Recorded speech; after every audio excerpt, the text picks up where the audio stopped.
The salesman has played a memorable role in both seasons. This man has been slapping broke people into the game for 2 seasons and yet we don't know his name. Is he a failed magician? The CEO of bad decisions? Give me something, man. Or I'm gonna start making up a story myself. Did anyone notice that every damn vehicle in this show is a Hyundai? This is either the most aggressive product placement I've ever seen or the director is getting sponsored harder than a Twitch streamer. And don't get me even started on the Sumiko CD player and the Hytera walkie-talkie.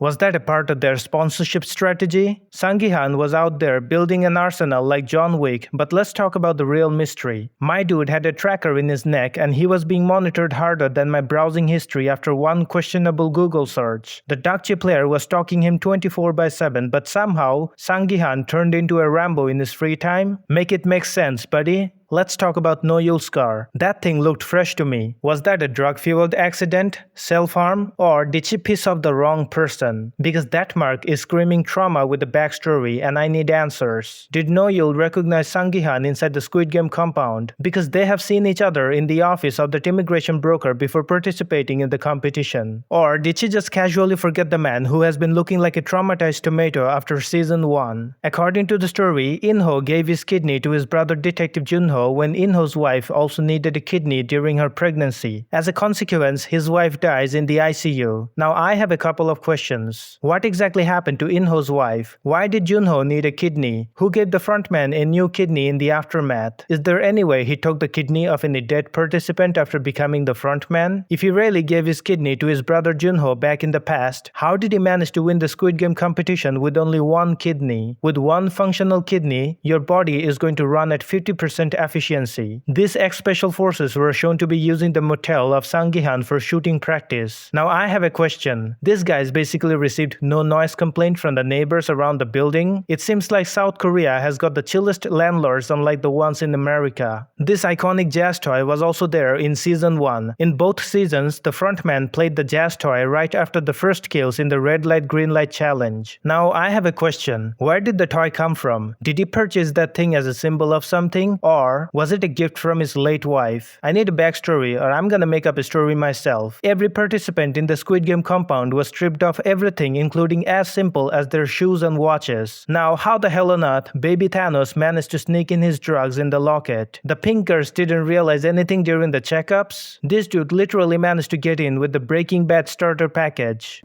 Oh, honey, I'm so sorry. Jung-bae in his sleep was mumbling something about forgiveness and peace. His exact dialogue was, "Please, don't hit me. Don't hit me. It's all my fault." Now I have a question. Who was hitting who? This guy has been divorced in this season. So who was the victim of domestic violence? Was that the wife of Jung-bae? Or was that Jung-bae himself? Judging by the fact that he is a former Marine, I have a feeling that his wife was basically dodging countless punches like an anime character. The shaman had a nosebleed that stopped in seconds and I call BS. Anyone who ever had a nosebleed knows very well that this thing keeps going on like a leaky faucet in a horror movie. But this woman, instant healing. Did she just unlock a cheat code or what? My mother only let me hang out at home with my sisters. When Daeho was asked about why he joined the Marine, his choice of words didn't have any consistency. At first he said that his mother never used to let him go outside to have fun with others. And then he says that his father wanted him to join the Marine. He didn't share exactly why he lost his job and why he decided to join the competition. The way this guy was shaking like a nervous pigeon in the final episode makes me question his entire background. Is there any way this dude is a VIP just like Oh Il-nam? Why did Sang-gi-han not investigate the paintings on the wall? He is a former winner and he was supposed to know that in season 1, they also hinted at every single game the participants were about to play. Why did he get stupid enough to not look at the paintings carefully? He should have known better than to make rookie mistakes in every step of the way. Here, Junie. Have this one too. I don't want it. I can't drink milk anyway. The frontman says that he is lactose intolerant and then he gives his milk to Junhee. Now guess what? In season 1, Oh Il-nam also said to Sang-gi-han that he has got a son who is also lactose intolerant. So I have a question. Is there any way the frontman is biologically related to Oh Il-nam? What about your parents? They have to be worried sick. What parents? My parents are gone.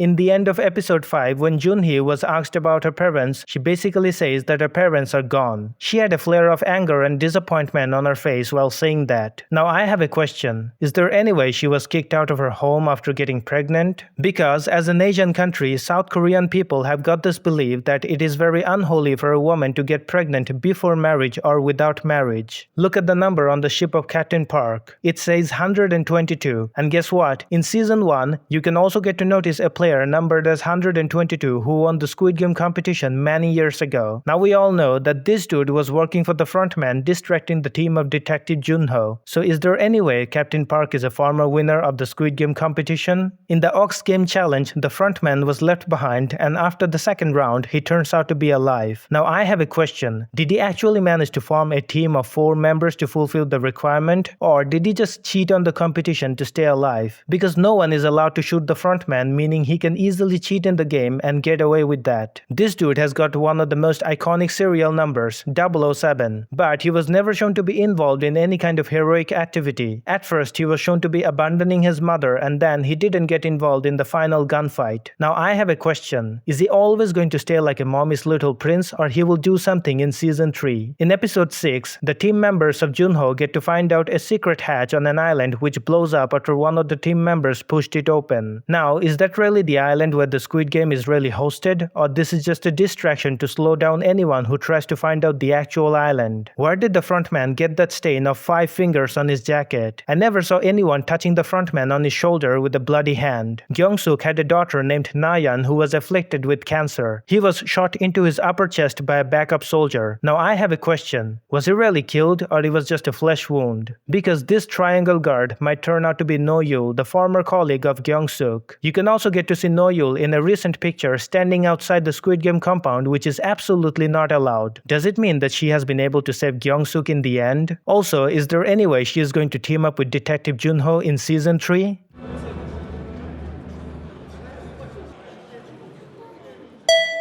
The post-credit scene showed 2 dolls this time, and there is something I couldn't understand. Is it going to be another red light green light challenge with even more nightmare fuel? Or this is a new challenge they are about to participate? Either way, my popcorn is ready. Last but not least, both the mother of Sae-byuk and the son of No-Yul are still stuck in North Korea. Is there any way the mother of Sae-byuk is taking care of the son of No-Yul? I mean, this is also a possibility, right? Maybe they both will be found together in season 3? And these are the questions that have been left unanswered in the new series. The plot holes have become so big, I feel like I can literally drive a Hyundai through them.